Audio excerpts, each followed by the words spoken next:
Blaise Compaoré est parti. Après 10 jours de vives tensions et de contestations, le pays n'est pas tombé dans le chaos. Les Burkinabés tournent la page de l'ère Compaoré.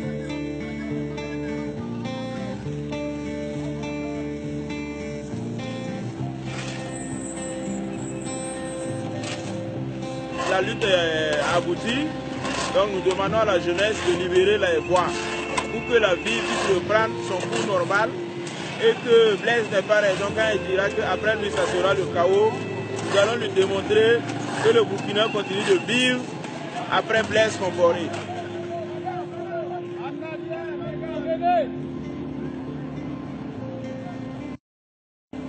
La société civile, les partis politiques et l'armée s'accordent pour mettre en place un pouvoir de transition en attendant la tenue de nouvelles élections. Entre Burkinabés, nous nous sommes retrouvés et nous avons donc su, en moins de 15 jours de crise qui pouvait virer à la catastrophe, en moins de 15 jours, les Burkinabés ont trouvé une solution à leurs problèmes. Et ça, je pense que nos amis de l'extérieur, nos amis de la communauté internationale nous tirent le chapeau. Comment nous y sommes arrivés? Je le dis avec insistance. Le Burkina Faso, les Burkinabés vivent sur un socle culturel qui est fait de pardon. Nous savons pardonner et nous pardonnons même très vite, mais nous n'oublions rien. Cette sorte de harcèlement qu'il y a autour de nous à demander, à attendre qu'on prenne une position de demande de pardon, c'est pas mon tempérament. On demande pardon quand on commet une faute contre la morale, contre la religion, on demande pardon. Quand on prend une position politique, même si elle n'a pas été heureuse, même si elle a été rejetée par la population, on ne demande pas pardon, on l'assume et on avance.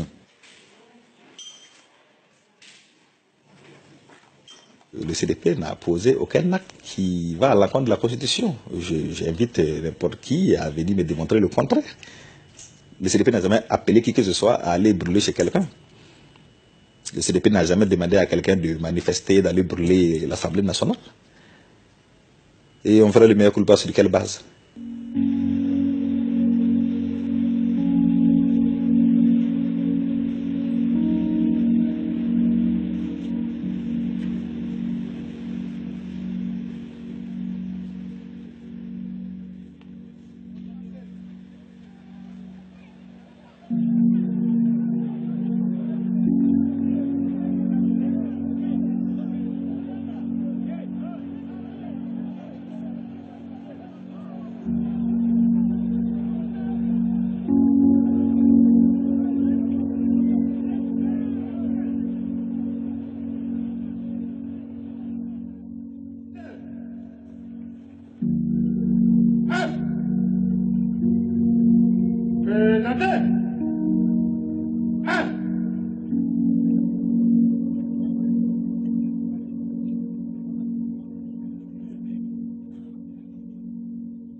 Revenir sur les lieux, comment ça s'est produit, etc.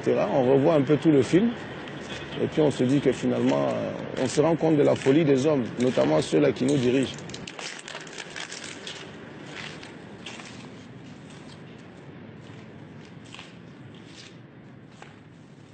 Ben écoute, tout a été saccagé, démonté. Même le carrelage, tu vois pas. Même le carrelage a été brisé. Ouais. Bon, le béton, c'est peut-être le feu, je ne sais pas. C'est pour ça qu'il faut le garder tel quel. C'est pour ça qu'il faut, marquer, effectivement, marquer la mémoire collective. Vous voyez, ça peut être un espace où on prend des décisions importantes pour le développement d'un pays, pour le bien-être des populations, mais ça peut être aussi ce carnage que vous voyez là sous vos yeux. Donc les députés sont responsables finalement des décisions qu'ils prennent au nom de tout un peuple. C'est soit ils engendrent le chaos, soit ils engendrent le bien-être, ce pourquoi ils ont été mandatés, qu'ils engendrent le bonheur des citoyens tout simplement. Il est bien que pour la postérité, ces lieux-là restent en l'état, comme ils sont.